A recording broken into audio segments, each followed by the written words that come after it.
Good evening.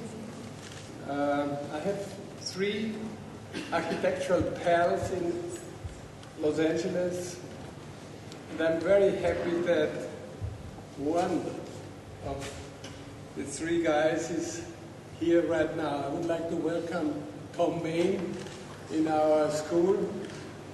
To introduce Thom Mayne means to bring water to the Danube or wine to our studio. But nevertheless, I called my office this morning and said, can you send me his biography on my cell phone? And it was 9 o'clock in the morning, it's still running. So, very long.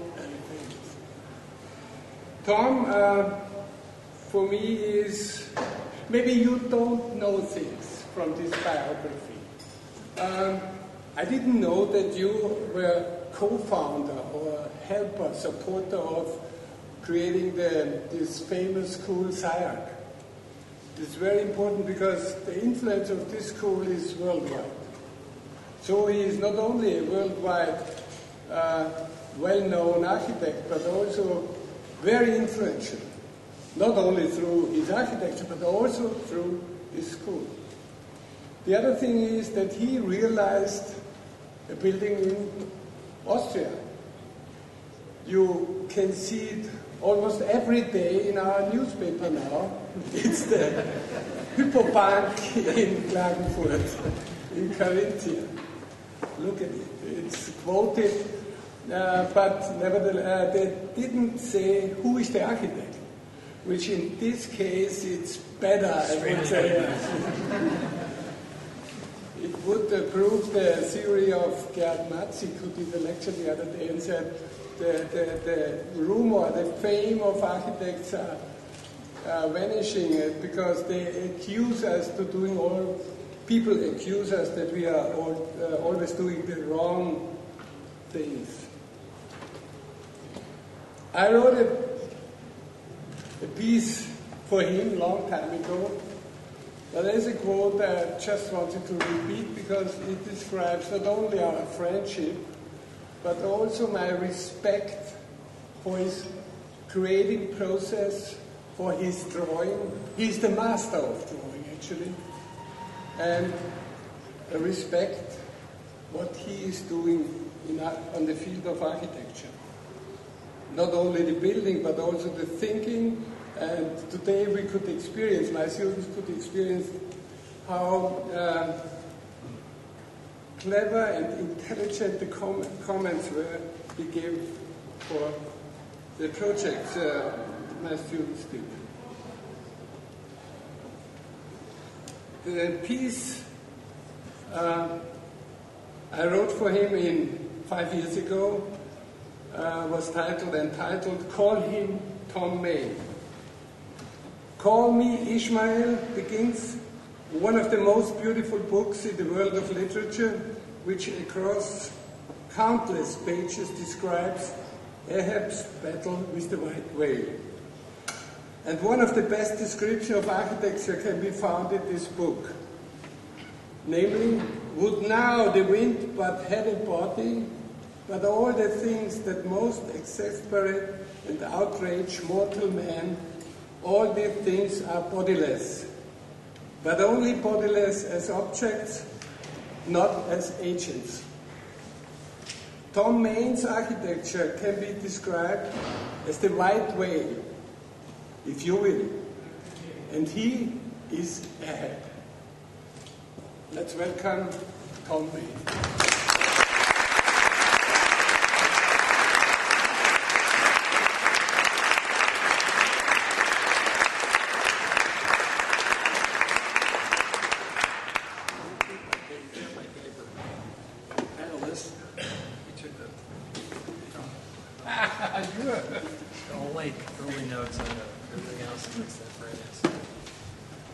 Cool, thank you. This is I always enjoy coming here. And I can't remember how long it's been, but it's been a decade, I'm sure, off and on. And there's definitely been this, it's funny, when we started SCIARC, there were 6 of us, and we were looking at the AA, and we were looking at Cooper Union. And then soon after that, this place and the Bartlett started, and there's been this close connection between personalities and between broad kind of thinking of how one approaches the pedagogy or architecture. Tonight,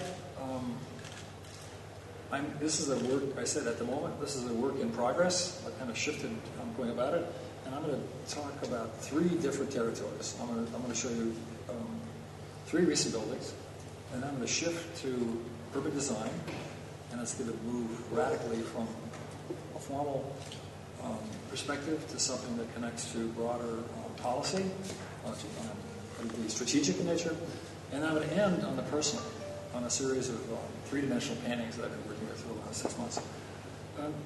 But before I start that, I produced a little piece. Let me say that, and it happens always when I come here and sitting on the jury, that I'm incredibly aware that I'm an American, a North American architect, and that I operate under a very different set of circumstances than most of the world, certainly including this place. And I put together a little clip that's going to talk about that, and it's going to, it'll explain itself, and I'll say something. It's going to, and then I'm going to have just a brief introduction on the basic premises that I've developed over. It takes a while. I'm okay? You tell me.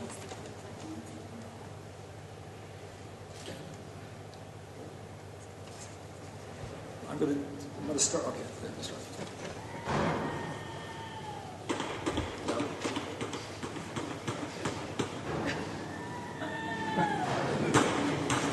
Recent polls have shown 1/5 of Americans can't locate the U.S. on a world map. Why do you think this is? I personally believe that U.S. Americans are unable to do so because some people out there in our nation don't have that. What insight into Russian actions, particularly in the last couple of weeks, does the proximity of the state give you? There are next door neighbors, and you can actually see Russia from land here in Alaska. Well, explain to me why that enhances your foreign policy credentials. Well, it certainly does. As Putin rears his head and comes into the airspace of the United States of America, where do they go? It's Alaska. Governor Bailey, I like being here tonight answering these tough questions without the filter of the mainstream gotcha media with their follow-up questions, fact-checking, or incessant need to figure out what your words mean and why you put them in that order. And Barack Obama and the people that he's been associated with. But do you suspect that a lot of people you serve with? Their anti-American nature. Well, I wish the American media would take a great look at the views of the people in Congress and find out, are they pro-America or anti-America? Where do you think you stand in the political landscape in this country? Are you a commentator, a satirist? What exactly are you? An American patriot. If you don't leave liberals in a sputtering, impotent rage, you're not doing it right. Look at me. Ladies and gentlemen, there can be no other way to say this now. The gloves have to come off. It's time for people to sober up. The President of the United States, Barack Obama, is destroying the United States economy. Why? Here's my... look, I'll leave it at this, because I'd much rather talk about China. I'd much rather talk about OPEC. I'd rather talk about how all these countries are ripping us off and how they shouldn't be, and we can stop it easily. That's what I'd rather talk about. You know who's going to be the happiest if he produced a birth certificate? A real birth certificate, not a certificate of live birth, which is not a birth certificate. I would be.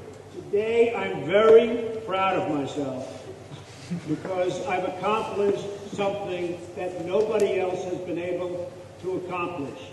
I was just informed while on the helicopter that our president has finally released a birth certificate. Donald Trump is here tonight.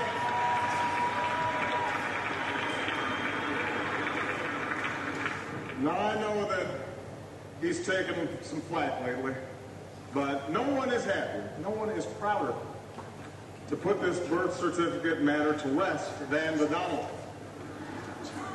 And that's because he can finally get back to focusing on the issues that matter. Like, did we fake the moon landing? What really happened in Roswell? And where are Biggie and Tupac?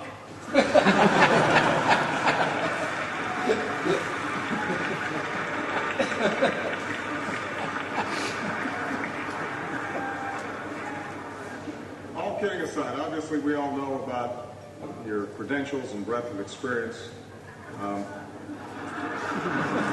For example, no, seriously, just recently in an episode of Celebrity Apprentice, at the steakhouse, the men's cooking team did not impress the judges from Omaha Steaks. And there was a lot of blame to go around, but you, Mr. Trump, recognized that the real problem was a lack of leadership. And so ultimately you didn't blame Little John or Meatloaf. You fired Gary Busey. And these are the kind of decisions that would keep me up at night.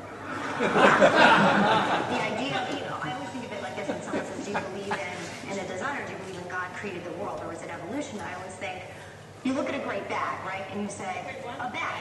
And you say, oh my goodness, who's the designer?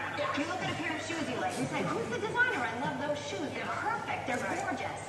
So then for me, it seems odd not to ask the question when you look at things that are so perfect, like a child or the human eye and its complexity, and think things that are not perfect. I'm not saying God is, causing earthquakes. Well, I'm not saying that. I'm not saying that either. God, what God does is God's business. I have no idea. But I'll tell you this, whether you call it Gaia or whether you call it Jesus, there's a message being sent, and that is, hey, you know that stuff we're doing? Not really working out real well. Maybe we should stop doing some of it.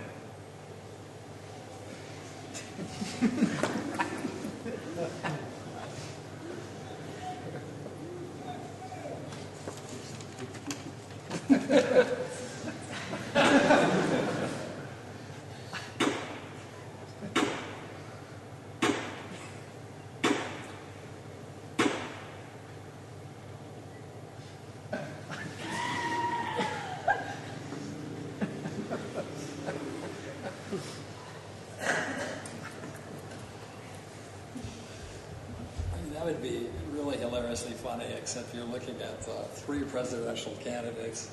You're looking at a small majority of the country I live in. And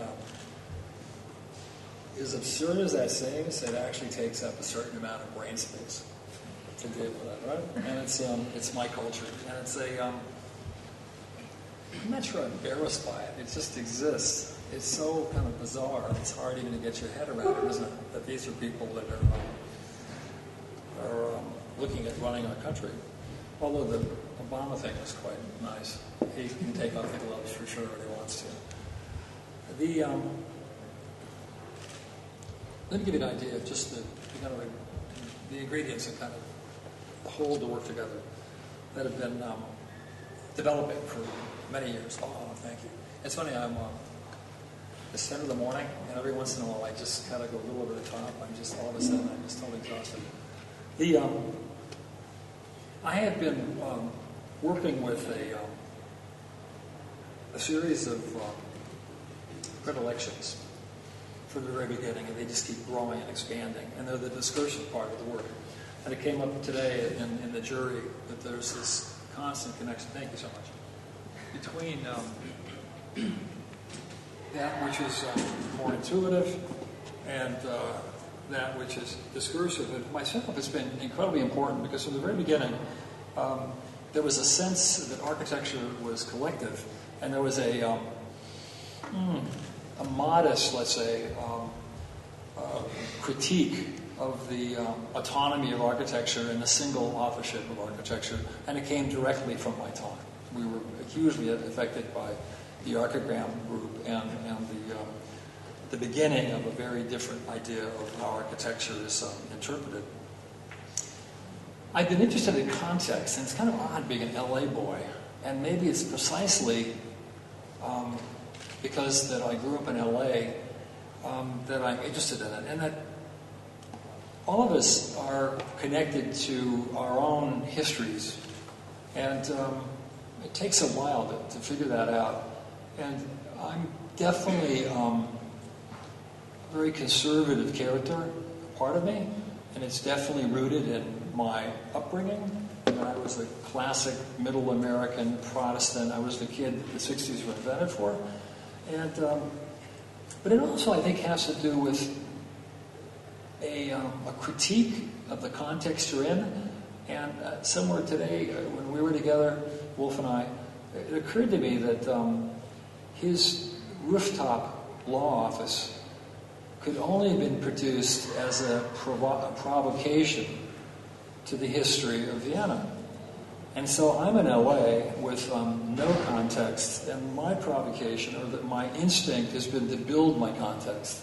And it started very early with the very first projects. With that, there's been a commitment to specificity, the idiosyncratic, to differentiation, and that'd be a long time. The notion of neutral to the differentiated is to separate architects in terms of their output. All of the work from, again, very early on has been interested in the relational, not in the object, but in the relationship between things. And as that, it's become part of a conversation that I see architecture as itself a mimetic of a dialogue. And then with that, of course, comes connection, and it gets, for every kind of idea, there's a counterpoint, so there's a connection, autonomy relationship to this. And all of it is connected to a critique, a resistance. And again, one of the things I'm going to lead to tonight is that we discuss tonight is my sense at the moment is this notion of resistance, of the critique, which is absolutely rooted in my generation, is connected to the 60s. And it was, of course, connected to the broad political, cultural, social environment, the milieu at that time, which led to which contributed, let's say, to an architecture which wasn't literally dealing with that critique in terms of solving. Well, it wasn't. Solving specific social problems, but in fact, in itself, was pushing architecture in terms of its innovation and its language that was somehow parallel to the to that notion of provoking, right? To challenging status quo. And again, the notion of resistance became an absolute connective tissue of a huge amount of my generation.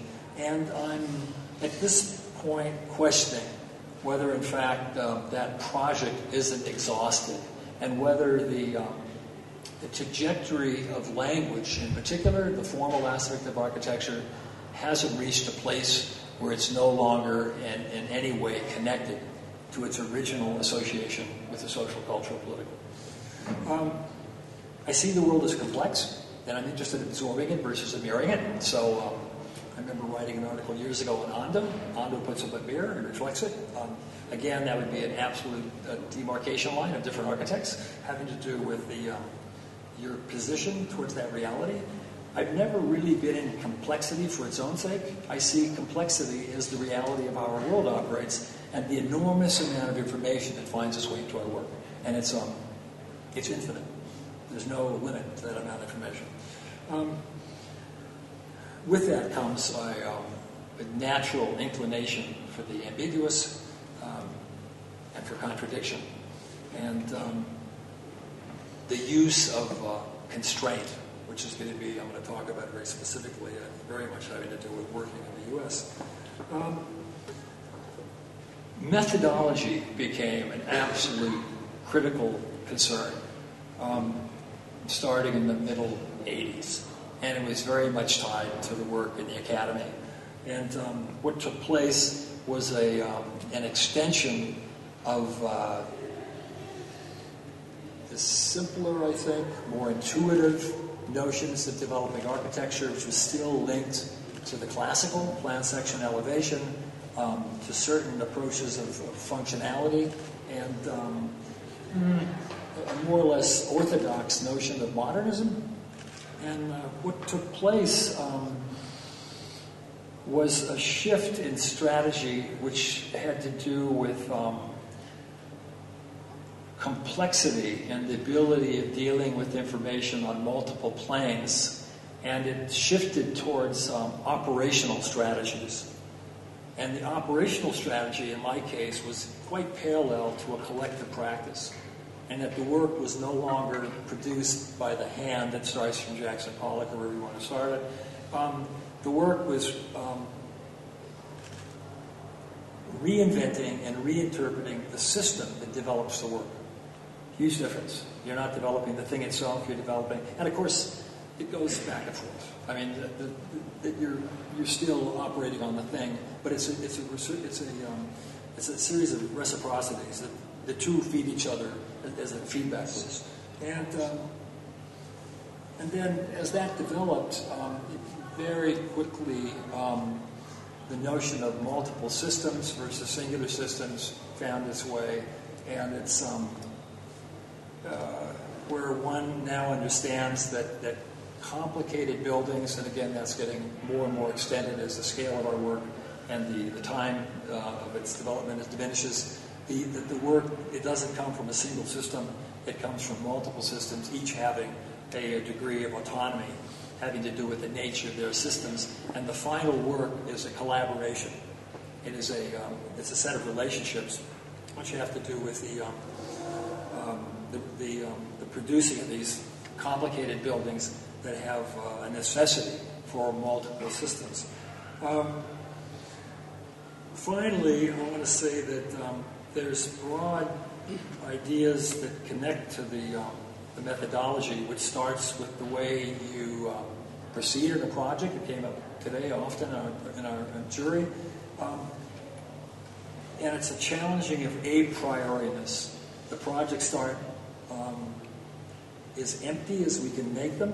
It gets to be more and more difficult. We say the same words, and 10 years later, 10 years after that, at this point in my life, I'm loaded with baggage, there's no question about it.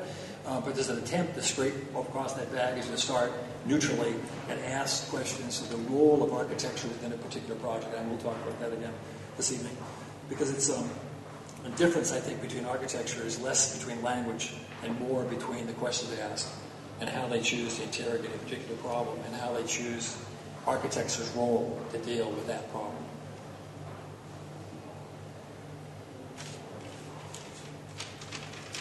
Done with that. I'm going to discuss 3 projects. 15 minutes, wow. I lost my timer here. 3 projects. Cooper Union, our completed Far Tower, and the giant campus in Shanghai, all radically different projects. When we arrived and won the competition to do Cooper Union, it was a project I knew the institution, and what I want to say about it is that it was one type of project, and again, I'm going to try to shift the kind of methodology from project to project. This is a really typical American project, highly governed by client, and that you know that in the States, clients are kind of meddlers. They decide what you're going to do. I just shut off. We're going to be doing a work at Cornell right now, and my office is going to send another version of a facade, and I stopped them sending it. I was so angry. Going, what do they want to do with this facade? They have nothing to do with it, right? We've solved the problem in functionalities, in terms of site constraints, in terms of budget, et cetera, but they're going to insist on doing that. It's just the environment to live in. It's hard, you know, right? And this was a little different, although working for architects is like a surgeon working on his own brain. It's not the easiest thing in the world. This is what's given us. The envelope is done. When we got there, it was done by another architect, and the program was already done. Well, they didn't match. There was too much program. And then I look at all these pieces, and this is all given. And so this is, we're looking for, so where is we go back to there, a given, and we're looking at lab spaces, classroom spaces, and faculty offices, and they're absolutely driven by dimensionalities, performance criteria, et cetera, et cetera. There's nothing to do other than just make them operate in the best way you can. And so the first question is, well, what's it? Where are we? What is the project, right? You find it in a lot of projects in the public space, the undefined space. It has to do with the connective tissue. And in this case, it was okay. And then the envelope comes in. We're going to talk about that as it's kind of collapsing this really totally arbitrary idea. And so the notion is to take something that's absolutely arbitrary and meaningless with any broad cultural terms, and to take it and make it willful and purposeful. And the notion is it's intentional. With the smallest kind of interventions. Because the setback on the upper part, again, everything is an absolute given. This is not my work at that level, right? And my work is augmenting this thing and giving it some specificity, right? And in this case, we had actually programmatically something to work with, and that this is an interesting institution, the only one in the United States which combines architecture, art, and engineering. And it's the notion was to make explicit the intellectual creative capital of this institution and bring it to the street, which is nothing more than New York City. It is a city place, and that became the notion in the skin, which was both performance. We have a platinum rating and all that, and when you talk about that, that just goes. It's a standard, but it was to suppress all of the other functions and to exhibit the public space and the specifics of that public space to the street. And, well, I could show you a whole series of buildings over the last 10 years. The skin's operable, it's performance-driven, and it allows the building to behave the way it wants to behave environmentally. And the street is the active edge. And again, this is a project for an architect over 50. And then it requires a lot of discipline. Where are you going to put the resources available? By resources, I mean budget.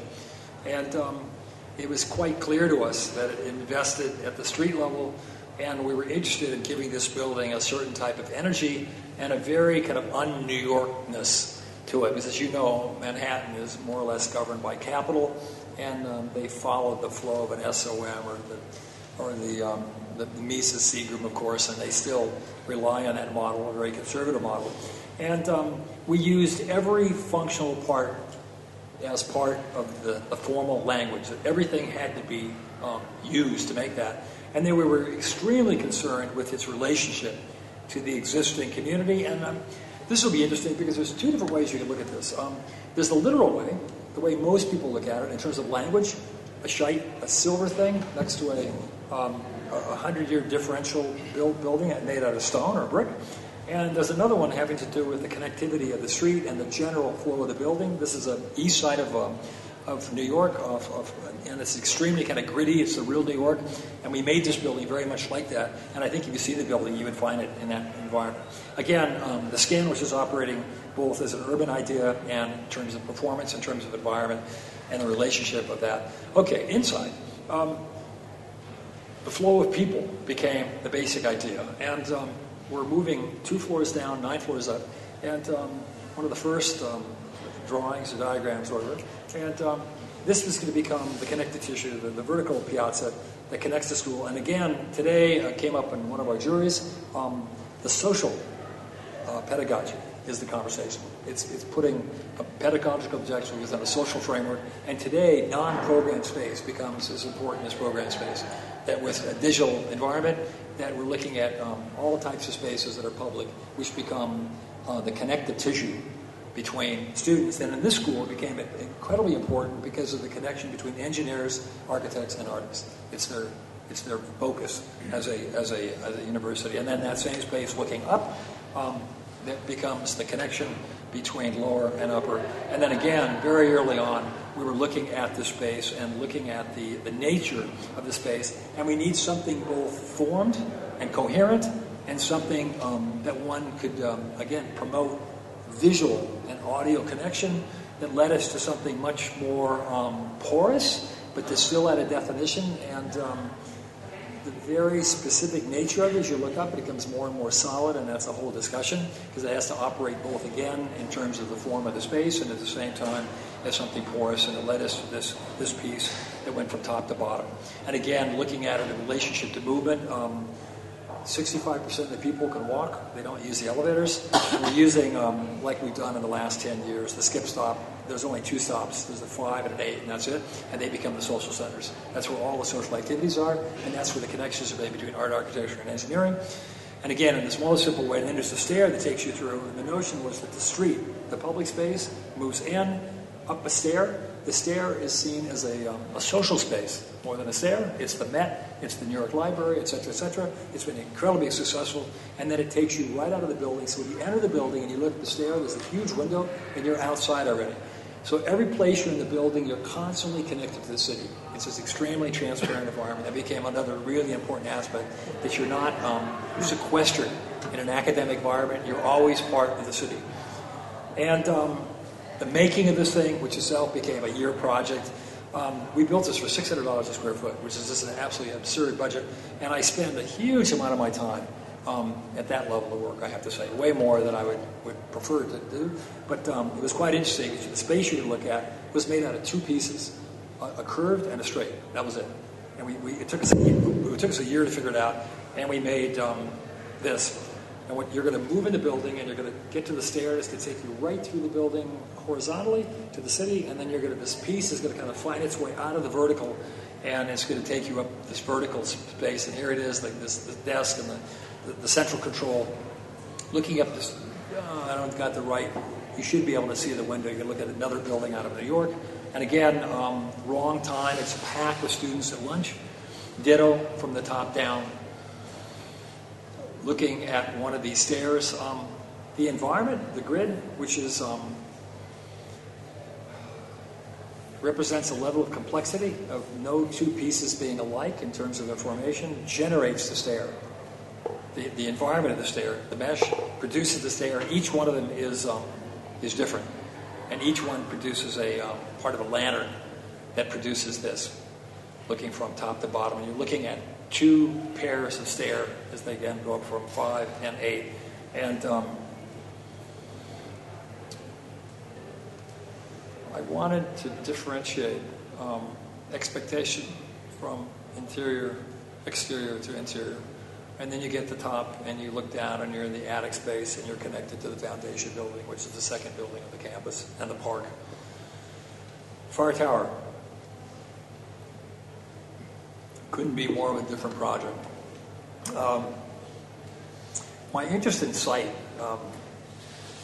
worked with me on this project. This was a really interesting competition. There were 10 people involved. And here's this odd site at the edge of La Défense behind the Connective. And it's a non-site.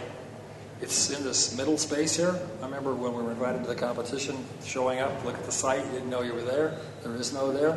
And I got maybe a half a dozen responses from various friends. Said, Thom, you're going to win this one. This is yours. And why did they say that?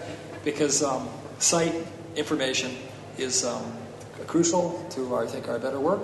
And it started way back with the American Gedenkbibliothek in Berlin, where we actually constructed the site. And in this case, we literally started by constructing site, not building. You're constructing site and building as a single act. And I'm going to go back to that again on the last project, because it was happened here in the Vienna Expo 80. And then, well, not only does it have a non-site, but it has right in the middle of that site, there's a 24-meter cube that connects in LA, that connects to the University of Combinatory. So we have this non-site with a void in the middle of it, and perfect. Absolutely perfect, right? And we went to work on it, and I work reiteratively, and it's another, we could have had that conversation today in the jury, because it's a long conversation in my studio, especially when we absorb young people that will produce something and they go, no, that's not it. And I'll say, of course that's not it. That's just getting us to the next stage. And they tend to see it constantly as fixed, and I see it as an attack. You produce something, you interrogate it, you critique it, and you move on. And we do that in a competition in a very rapid succession. It might be 3 a day. And with rapid prototyping, you can do that. Take lunch, produce one, and come back to lunch and go at it again. And it's going to move from generic to specific.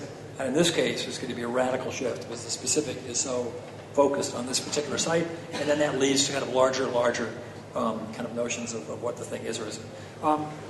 Far Tower. It's named after the second place winner of the Eiffel Tower.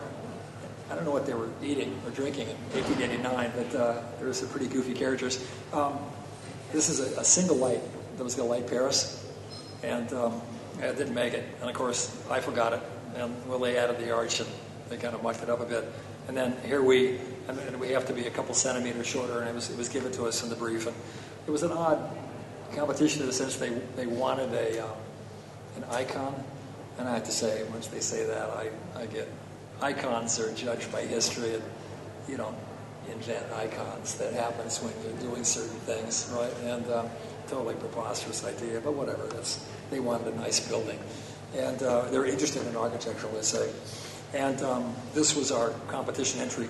And I think one of the things that's kind of startled us, it doesn't happen often, that we actually built a competition entry. And it was because we identified the complexity of the site, and we seemed to adapt to it, and it gave us this. And of course, what I'm interested in is the relationship of things. And I'm going to play with that. And well, the building really isn't a building; it's 4 buildings. It's a mid-rise tower, and it's a low trapeze, and it's a lower pavilion, and then the remnant of the tower, and it makes up a constellation, a grouping, an urban cluster, which allows us to perceive the building in very, very different ways depending on how we approach it or its relationship to the skyline. And we were very much interested in attacking the simplicity of the tower today, which is they become perfume bottles. And the notion is we just don't need another perfume bottle, another shape. It's more or less irrelevant. And again, you're trying to locate where is a project in architecture that you can that exists, that has some depth and some comprehensive kind of capabilities. So as you move around this thing, each time you move around it, it keeps shifting in terms of its reading. As you touch the edge of the site, we cut it off purposely. We sectioned it as it touches the highway, because it's I didn't mention this is on top of an RER. A metro, a highway, the edge of it is the circular highway around. It's just loaded with infrastructure underneath, as well as this kind of funny site, which again was all useful. And then the mid-rise tower, which is more or less in context with the majority of the towers that are there now. And again, we're interested in completely refabricating the site. And of course, La Défense has been a critique of the problems of modern planning, et cetera, et cetera. And then it's about connection. 10,000 people move from the metro through the Connect into this building within a 1-hour phase, and it's going to have very, very much to do with this public space I'm going to talk about. And then as you move up the public space, you're going to be on you're going to be 30 meters in the air. You're going to move to the vertical transportation, and then the space is going to be primary. And what we did is we thought about the space. The piece that breaks away, the skin that breaks away from the body, came very much from our investigation within the Seoul project 10 years ago, and then from there it went to our San Francisco project where we delaminated the skin, and that delamination represented the occupation of the public space. This time it goes up 22 stories, but we see this space is essentially part of the public realm and not the building. So you're moving from the station through an underground connection to the Connect, up to the pavilion, up 30 meters, up 4 escalators. And by the way, as you're moving up the escalators, you get the view of the Champs-Élysées. You're looking all the way through to Paris, and then into this public space. And from there, you're moving to 2 more floors. And then coming through the escalators, you're looking up at the position. You're looking down at the public space as you move under the skin. And then we're studying this space, the nature of this public space, as it has layers of skins that are both part of the environmental program and part of the layers of structure, internal skin, etc., that make up the project. And a piece of that internal structure is you're going to move up now 2 more levels, and you're going to enter the lobbies on stack cabs. So because again, we're moving the huge numbers of people. And then again, the plans was to express this, and it was really interesting because as we observed the competition at the end, and we looked at the other projects, it was really interesting to see the attempt to put a generic building and kind of augment that generic building, which is more or less impossible. Then one had to start from the very beginning to develop this idea, because it sits down on 3 points. I can't point here, I can't even see this thing, but if you can look at this, there's 3 points. The lower end being the last one. And And again, the section that shows you this piece coming through is this actually 8-meter piece that comes through the base. And then here we are again, we're up into the pavilion. We're going to be moving up escalators into the lobby space. And again, we're looking through the building as it moves through the Cobois. And then we're in the first entry level. And then again, coming up to Plan 11, there's 10 and 11 where you move into the elevators, into the core of the building. And then as you move through, it's completely variable. Every floor has its own condition to the roof. Huge energy and environment, and it's an extension of our San Francisco building. There's wind turbines on the top, and the skin is formed by the sun. And unlike the San Francisco, which was north face, we trace the skin east, south, west, and the relationship of the form and the lyrical aspect of the form and its performance are intermeshing. And then the unfinished, and again, that's been something I've been fascinated with from the beginning, that all of our work has elements of that are evolving, that allude to future, that allude to its incompleteness, it alludes to its relationship to basic evolutionary biological ideas that were always in an incomplete state. And then, of course, today we have mechanisms to rationalize that, and we can deal with the layers, whether it's structure or the skins, and we can put them in families. And we can take something that has this has over 11,000 discrete parts in its structure, it has over 5,000 in the skin, and we can put them in families. So this is already 6 months old, and the first row of the lines, the first 7 contain 80% of the pieces, and we're still going to work on it until we get it down to half this, because again, there's 5,500 individual pieces on the skin. And then, of course, in the last 4 years, we're now scripting, and you write a program that gives you the output of the pieces. And if you could read every one of those little pieces, every screen has a date on it that tells us the optimal use of that screen, its relationship to functionalities. And I've got 2 people that have been working for 1.5 years, working the skin out to make it optimally in constructional terms and making it optional in performance terms, in terms of sunscreening. That'll give us this. And again, today, one of the things I find the most interesting in the digital environment is you work across scalar scales. That we were trained in schematic design, loose drawings, DD, construction drawings, etc. And it was somewhat limited, I think, in terms of the synaptic activity, kind of how one thinks, right? That you're working hierarchically. And I find what's happening now that one works at multiple scales and from the beginning, and it's extremely useful, and it also has to do with the direction you take into a particular project. So some projects, Cooper, that we're dealing with highly pragmatic material from the get-go. Can we build it? That we had to, at the end of halfway through schematic, I had to prove to the client I could build it for the budget. Sounds mundane, but it's a huge kind of responsibility. And because of that, we're building instead of drawing. You know that, right? And it's very, very different, right? And that, strangely enough, it takes me back to the beginning of my career, because we did our little projects. We were building up to the 2, 3, 4, 5, up to the 5th house. We were constructing them and really building them. I mean, going out sometimes and kind of really figuring things out and doing it ourselves. And it's actually taking us back to that. We're actually making things, and it's a really, really kind of interesting process. When you're producing something, it's its reality. It's not representative. It is the thing, right? Hugely different environment. And then there's going to be a system of lights, which talk about the conceptual desire of the product. Okay. Very, very opposite program. And this is going to start with the multiple systems, which the Smithsons, by the way, articulated in 1944, which for me is an interesting time of articulating this when I was born. And they made an extremely clear argument having to do with the necessity of the limitations on single system organization. And again, that would be a conversation in itself, but it would highly differentiate architects today that are looking to especially through computation, through developing huge diversity out of a single system, versus architects that are looking at multiple systems and the collaboration of the system solving complex problems. So here we are, and we're going to look at a project that's a campus. It's 600 meters long. It's going to be a mimetic of a town or a city, and it's using a series of elements and to produce this.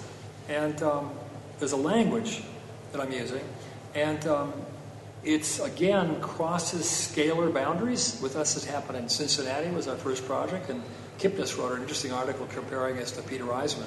And Peter's project, which I hadn't really realized, that the elements are all fit in a scalar sense. And in Cincinnati, we recognize that these elements cross scalar boundaries. Some of them are global in their interests, and some of them are local. And some of them are more singular, and some are collaborative in terms of the numbers of times they're used. And what I'm interested in is the ability to make infinitely complex, incredibly flexible organizations. And of course, with this, the relationships are now through association. They no longer have specific mathematical rigors that came out of the classical program. And in a way, I came here for Wolf, so I'm going to talk to Wolf.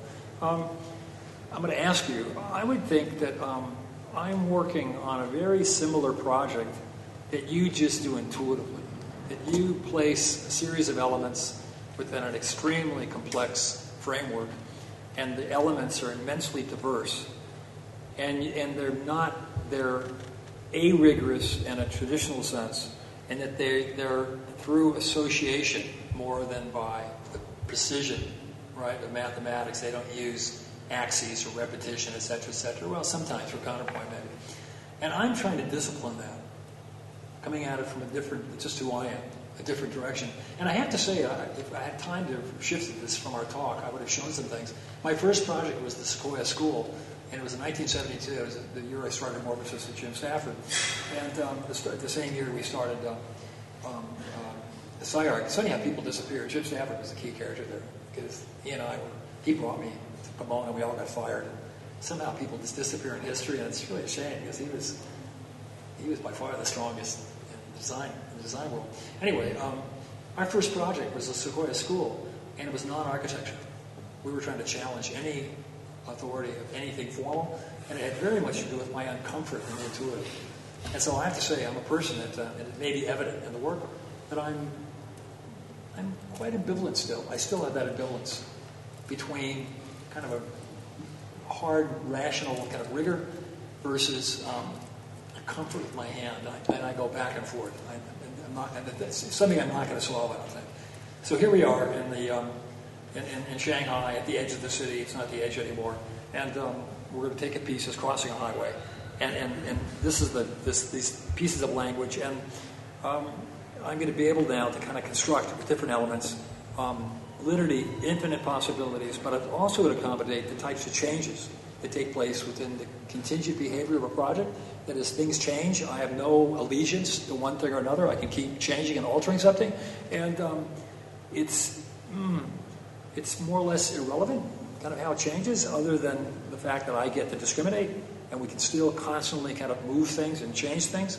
And the question is whether the language is rich enough to produce differentiation. And again, what I'm interested in doing now, this is more or less a model of a village, and it's going to have gallery spaces, meeting spaces, libraries, living quarters, recreational space, office space, et cetera, et cetera. It just has elements of the city, you could say, in this complex. And I'm interested in a language which has the possibility of producing a differentiated environment, and it's going to include local, global issues. So the final mat and the large lineal line are operating globally or semi-globally, and other elements are operating locally, and then all of them are in collaboration. It's the combinatory language, right? And it's the combinatory notion and the method of the combinatory. I'm using differencing. Okay, guys, it places me, I know, in the distance. But I'm asking my younger people, okay, we've worked on this now for 10 years or so, if we're going to shift the method of connection, that's what it's going to take to shift the architecture. We either have to shift the original DNA matter, or we have to shift the mechanism of connecting them. I'm going to end on that.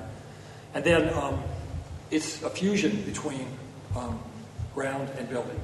And it's a hybrid between the two.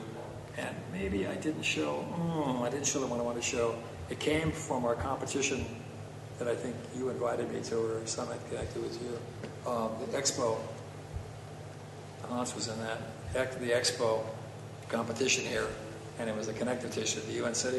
It was the first time we used the ground as an augmented landscape, and we filled it with program, and it totally changed my thinking. Everything after that used this notion of ground building as singular, and I've been working on that since that time, and this is the first time I got something built that's closer to it, and which is another interesting thing.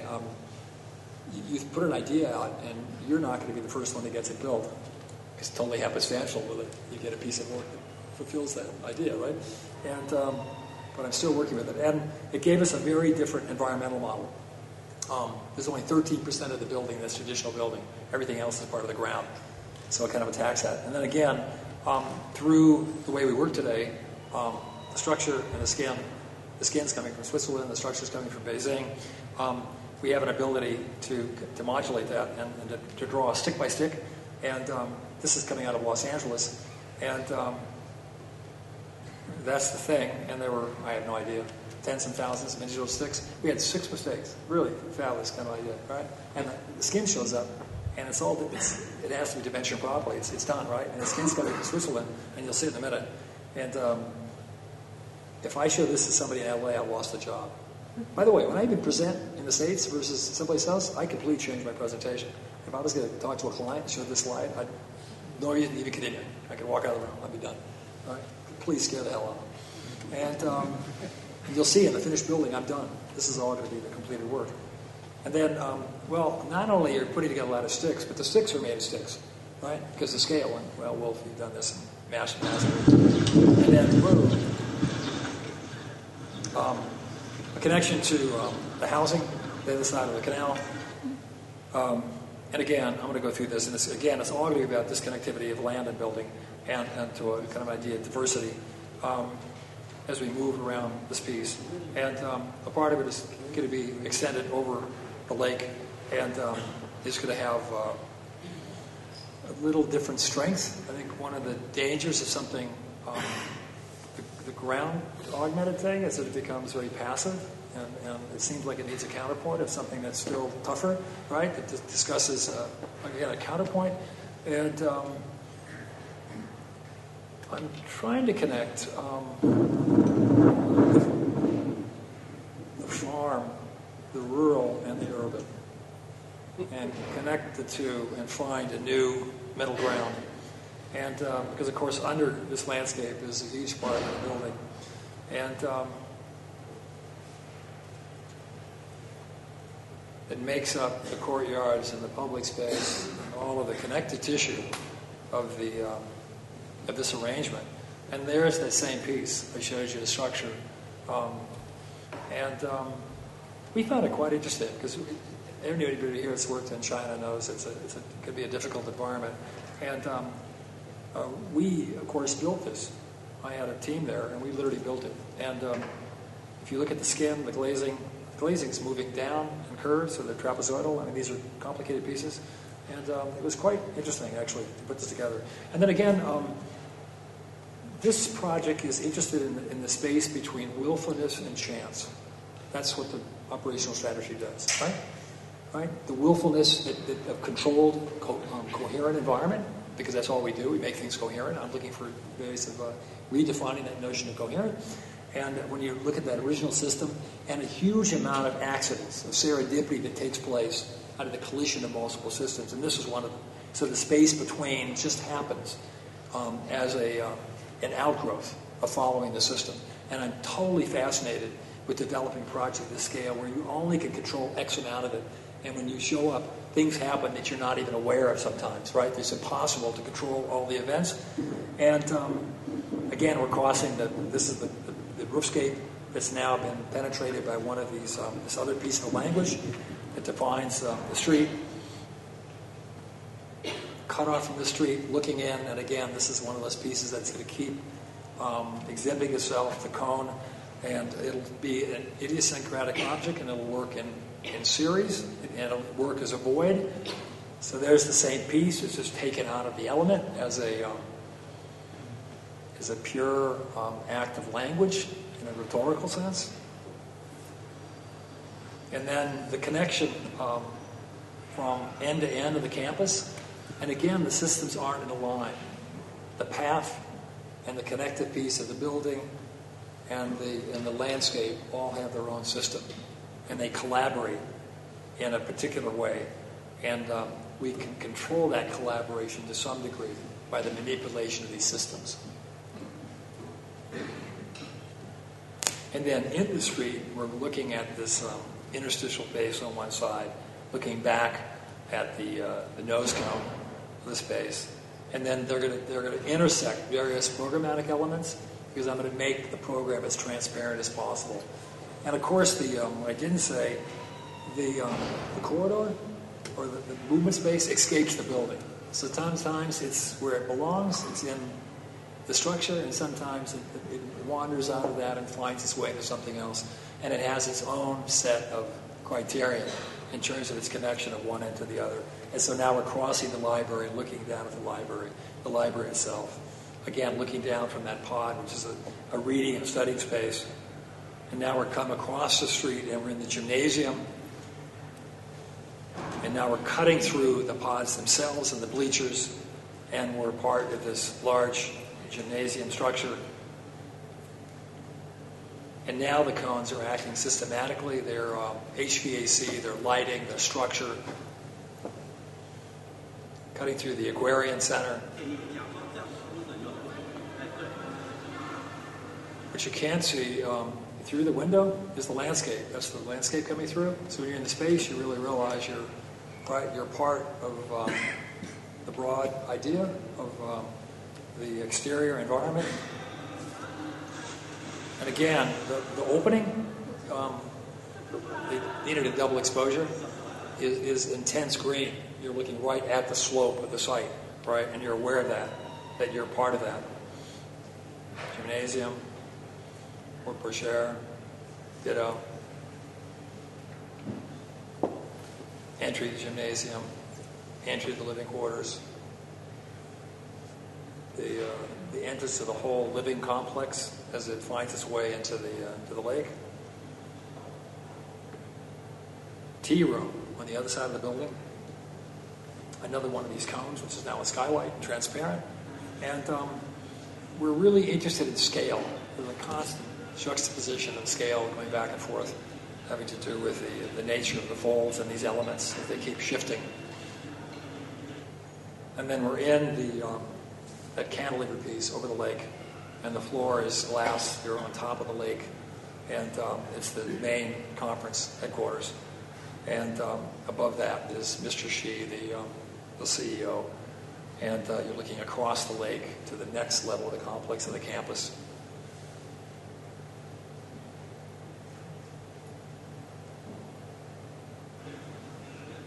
The entrance into the living quarters and the hotel. Looking back, this is the part of that path which is now a bridge, which is that. So again, this line keeps finding its own interpretation, whether it's carved into something or whether it's its own piece. In this case, a bridge, and it's bisected earlier on, and now there's two of these things at different heights that are moving to the campus, and now looking back at that element from the housing. And then an open space, which is part of the social structure and part of the connective tissue of the housing. And again, looking out at that back at the project, it's the beginning of the large bar that's on the other side of the highway. And then again, that same space. And then finally, there's something that talks about this hybridizing of building and landscape. Okay, second part. 8 years ago, a friend of mine took me out to dinner and asked me if I was interested in starting a series of provocations for urban design in Los Angeles. It was Richard Kushawat. And it's twice the size of this country, right? And it's equal to Holland. And I'm trying to contextualize the problem. It'll be evident in a minute. And it's the fifth largest state behind California, Texas, New York, and Florida. And it has centers that represent huge accumulations of people. 64 million people come through LAX every year. It has a footprint. It uses power of 35 times Nicaragua. And I'm trying to put these in relationships which are understandable, and I'm trying to reach the public. I'm trying to reach a mayor. I have a mayor that's Mayor Villaraigosa, which is really part of the city. His parents came across as illegals, and he's the mayor. And that's how quickly things change socially. One generation, right? It's fantastic, right? And of course, LA is the first major majority Hispanic city in the United States. And we were looking at driving, one day's driving of 6,000 trips around the world. It's 12 million gallons of gasoline, which is about half of our export from Venezuela. And it has an ecological footprint the size of Peru. And we looked at flora and fauna, and we looked at how it moves. We looked at open space, and we looked at earthquakes, etc.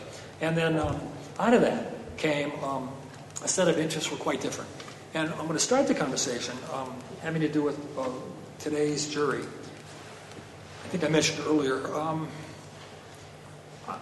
there's a sense that it's very possible that the problems that we face today are quite different than they were, let's say, in the early 80s. That's a 30-year time span. And my own hunch is that the issues we were grappling with at an architectural scale having to do with provoking new ideas have shifted radically, and they've moved from architecture to broader infrastructural problems. And I'm trying to find a place to utilize our collective energy in approaching problems which have clear possibilities in terms of establishing different terms of how we define those problems. And so we started with, I'm going to show you three of them really quickly. We started with the World Trade Center, and we did a project that was asked for by the New Yorker. They asked for 4 people. And the first thing is starting to ask the questions of what type of problem this is we challenged the political nature of the project and the notion of rebuilding a tower, which is a symbol of capitalism, and which is univalent versus multivalent. And it led us immediately to the discussion of an idea of really reestablishing the program, which was really the first thing that should have taken place, and looking at producing a collective tissue. And at the same time, studying Lower Manhattan, we spent a huge amount of time. We were looking at the relationship of the huge amount of commercial space to represent the capitalist program in the States, and the necessity of, in fact, needing an additional space in the form of a tower. And then, of course, we looked at all the towers, and we put ours sideways and laid it down on the ground. And then we changed the program radically. We shifted it to housing, open space, and various cultural uses as well as office buildings. And out of that came a very, very different idea. We left the tower, but we left the tower as an uninhabited, iconic marker, and a telecommunications tower. And then architecture was infrastructure.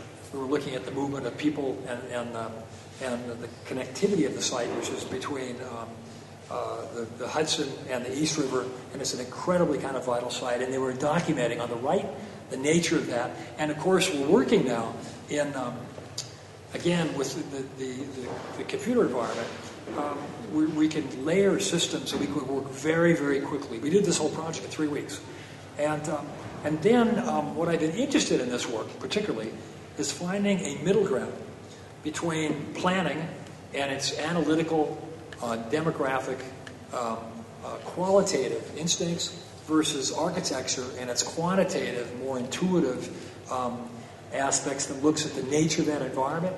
And by combining these two, of developing notions that that respond to the responsibilities of broad planning initiatives and architecturalize them, spatialize them, to talk about the qualities of those things. And so we're looking at the space of the site. One of the things we recognized early on, that it's a 10-floor whole, the space, and it offered huge opportunities that would never take place again, right? And then we dealt with the symbolic aspect And I have to say, it was we had a deep difference of opinion than what took place. We left one site that would be for the monument, and we left another site, the two towers, that would become a new focus of a new active plaza. That out of that would come a living, active place, social place, and that it wouldn't be, there was a balance, an emphasis of what took place. And I can't even talk about it because the FBI will be following me if I told you the truth. As architects, we all just keep investigating questions that it's kind of dangerous. Because I asked at the time of this, it was quite a startling thing in this country, in my country, because it never happened before. That was from an outside force. Of course, it happened inside with the Civil War, etc. And for 11, by the way, highly educated men to do this, I mean, we'd fear to ask a question that there would have to be some res indetra. Nobody commits suicide without some reason. And I think it'd be fair to ask those questions, that it's not quite so simple as again, the people I showed you, things get reduced to good and evil and black and white, and it's an absolutely preposterous conversation. And when we looked at this project, it seemed like it was a time to really reestablish our role in the world, right?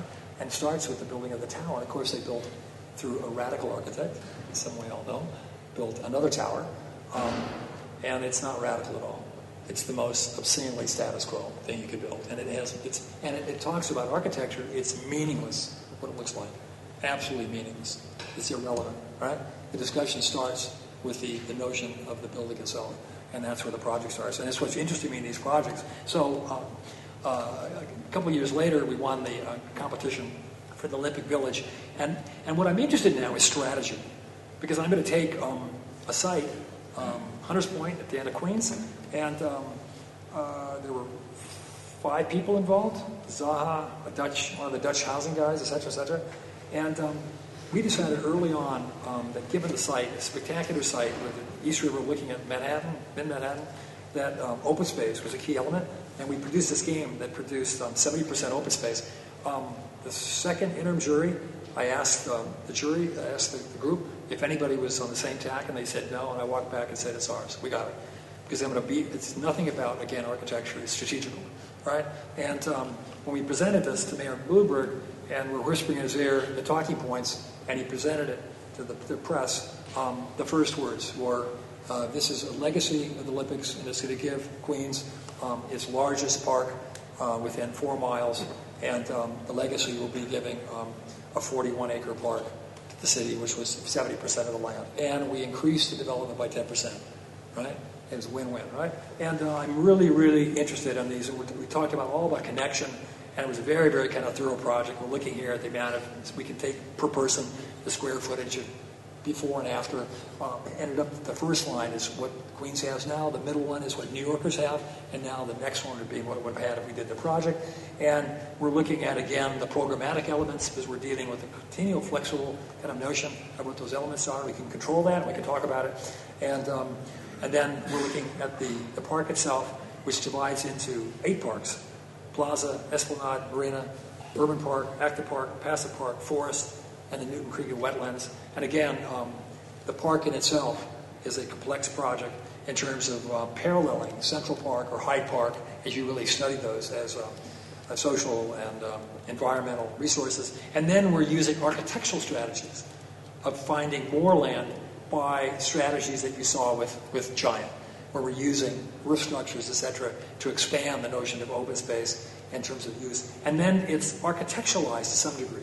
It shows up as sectional. It shows up as spatial, and we can look at the implications of our interests. And now we're looking at sun and shade in terms of the nature of the parks. And again, very quickly, we can deal with a vast integrative system. And what I'm interested in is that integrative system, right? And where you're connecting way more than 7 pieces. Kessler says you can work with 7 things simultaneously, and today, of course, we can work with large numbers. And we're looking at view corridors. We're connecting it to Manhattan. We actually pulled the streets from 33rd to 38th across, and it became part of the structure. We gave an illusion of an idea of architecture, and it's not about the architecture. The architecture is just a single reading, and it follows certain conceptual interests of flows and river edge, etc. Right? And then lastly, the largest project we took on, Aaron Besky, that used to be head of the NAI, Netherlands Architectural Institute, asked a group of people to produce a building, an icon, after Katrina. And students I was with today, you can't always respond the way you're supposed to respond. Wolf will kill me for this. He wanted an icon. And we looked at it and said, and I'd just been there for some reason. I was asked to go down there to meet on jury for some housing. And I came back and it was startling. It was absolutely startling. And my notion was they did not need an icon. That's a totally absurd idea. And we went to work and we joined the RAND Corporation and we brought in 2 people from New Orleans that were connected to UCLA. And we were looking at hurricanes. And to begin with, it's the notion of tragedy has to be redefined. Hurricanes come through this part of the world every 2.3 years. So it's like snow, right? And so when you're saying tragedy, you're connecting to the human response to this condition, or the lack of it in this case, right? And or to the complete ignorance, right, of building cities and putting people at harm's way. And then we did a really thorough study of both macro and the very bottom line, the disappearing landscape of the delta, which is the zone that takes the impact of a hurricane, and then the heights of the land that were affected. And I don't think I have it here. The land's going down 3 inches, the water's going up every 25 years. So this is a continuing issue. And again, we looked at the neighborhoods, and then out of that came up with a strategy of abandoning all the lowlands, which seemed preposterous. And we made a study of that, and it shows over time that the new boundary of a region, and now we're taking on huge macro territory. And then we did a study that said we could buy every piece of land and rejuvenate the existing land to landscape for $23 billion versus the $40 billion they're going to spend for the levee. And we did that. And well, the problem is nobody's still. These are relevant problems, but nobody wants to listen to them. So I'm no better off than I was with the architecture, maybe.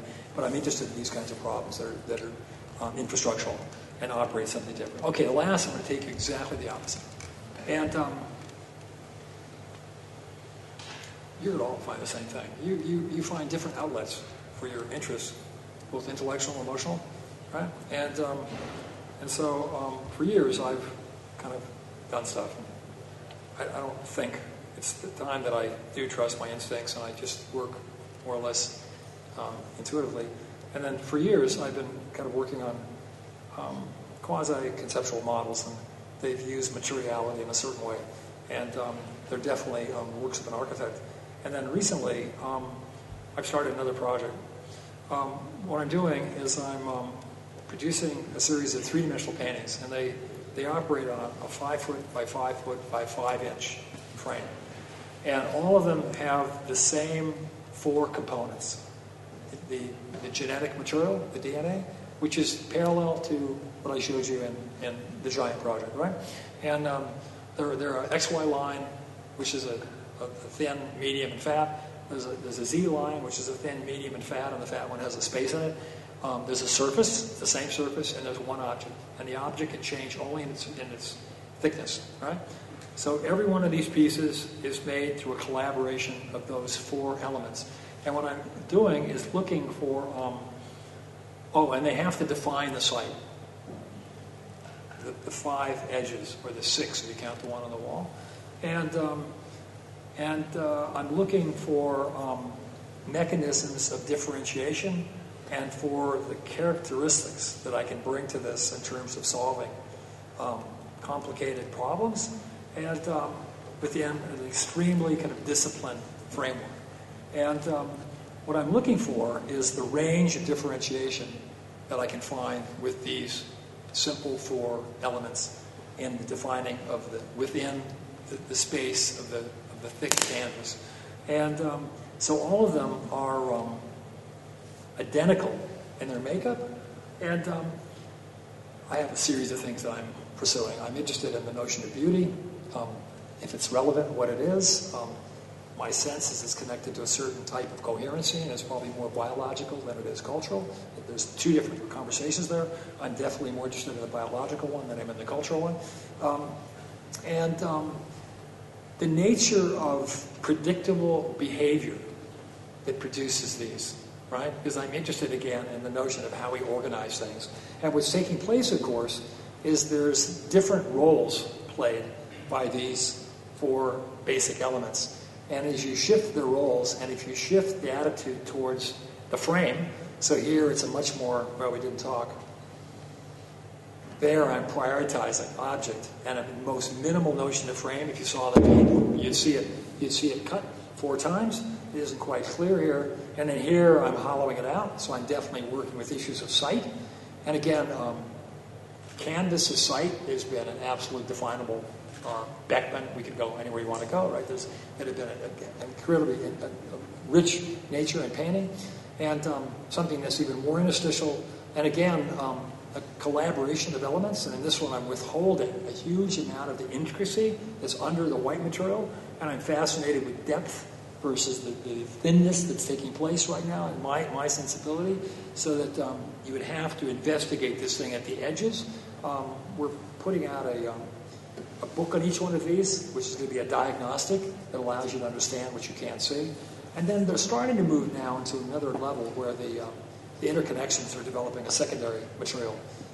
But again, every one of these is made out of identical material.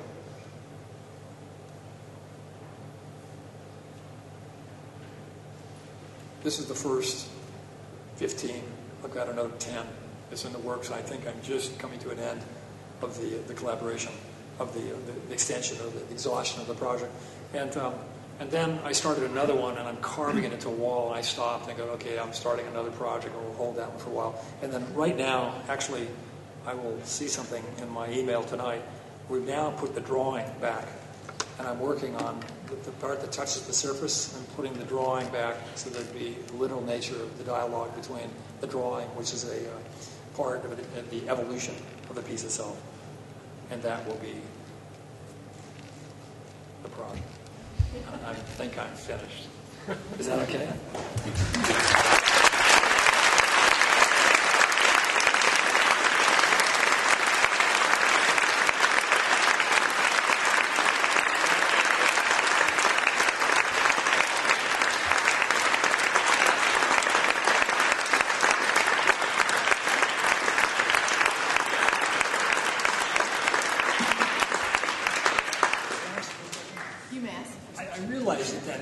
You tell me, because I'm just kind of experimenting. I did that last night, and or this morning actually. Does it make any sense? The last pieces, is it coherent? Why I ended with those? A lot of things. What? A lot of things. Because of course what that does is that deals with my also the frustration of contingency and meddling, and you own that. And I think it's important that you're going to find, I guess, through your careers, at just points that you have to continue your own research. I didn't mention also that I was moving 6 months ago to my space, and I came across all these materials, graphite, aluminum powder, iron ore, et cetera, and I just realized that since I was a real architect, and our joke used to be years ago, we couldn't even talk about our projects unless they had an elevator between you and I and Eric, right? And as we became real architects, meaning there was at least one elevator in the building, which has been a while for me, I've curtailed this a little bit more, and I realize how important it is that you continue your own private research, and that it's done solo. Although in my case, solo is always collaborative. Solo, like Woody Allen, working with my little gang that we can work non-verbally and just grunt or mind. You don't have to use. It doesn't have to be explained, right? And but it becomes extremely important for also finding your way is what you're doing. You're constantly searching for a direction, or redirection, etc., or trying to challenge. I'm realizing that we've reached some sort of a boundary, and I'm trying to challenge that boundary. And self-similarity, because I say I'm not interested in that, but if you produce it, then you've got to finish your own critique, and I'm looking for my way out of that.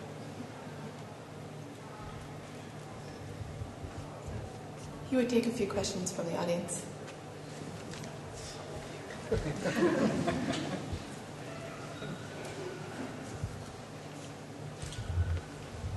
I have one. Hello. About the three-dimensional paintings. How does it work? Like, you are working in your atelier, or if you want to produce it, like the system of the work, you understand what I mean? Like, normally what I can imagine under three-dimensional painting is like artist who works in an atelier and does everything own. Does everything by himself, yeah. And how does it work with your paintings? Like, but architects haven't. That's a bit of a myth. Architecture's been a collaborative process from the beginning. And, it's funny, I was working with them. Can you hear me without a microphone?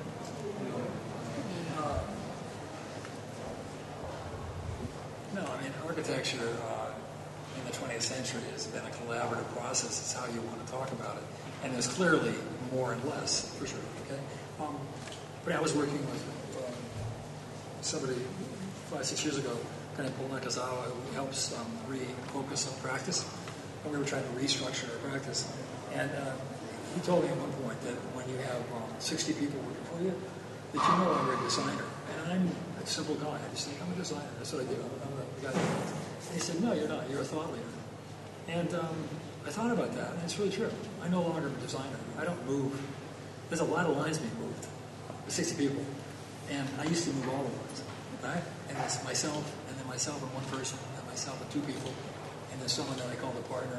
I don't know, right? And but I moved everyone. So I went back and showed you drawings and certain things. There's nothing on the page that wasn't my hand, right? Two things are happening. One, I'm a cusp character, and the world moved into computation, and I'm not part of that world. I understand it, and it was a perfect fit for what I do. Because I'm interested in complicated connections, which were more or less impossible under the old system, and I could show you drawings of the NAR competition where I literally couldn't operate an elliptoid, right? And we just showed it as a kind of a final product. And all of the projects, quite sophisticated, it's another complicated thing. It's exchanging. Some of the older projects are more sophisticated than the new ones, which is another conversation. But it allows you an absolute huge facility in manipulating formal relationships that are relationships. So it was a perfect tool for me. And then the notion of scalar and on and on. So it was a tool that just arrived, this is early 90s, and it made it complete. But on the other hand, I'm no longer operating the tool. Usual word. I don't kid myself. I am now moving, I'm directing, and I'm not discovering the way I discovered under the method I learned how to use. So you smudge something, you move something, and that smudge means something. Something happened when you did that. Something went right that leads to architecture.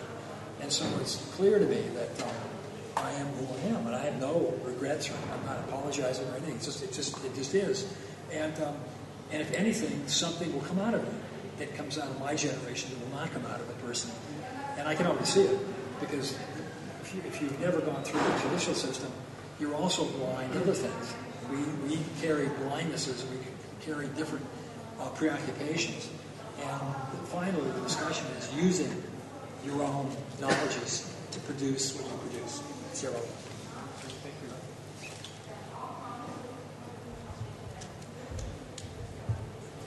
Because the computation, you guys are all, you don't take responsibility for the lines. And kind of a problem. You see a lot of lines, they just kind of show up.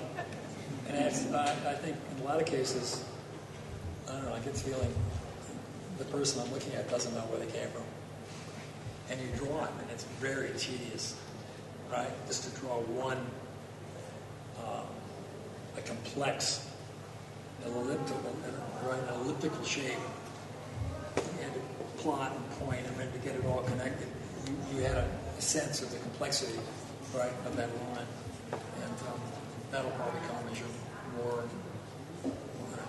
as you master the tool.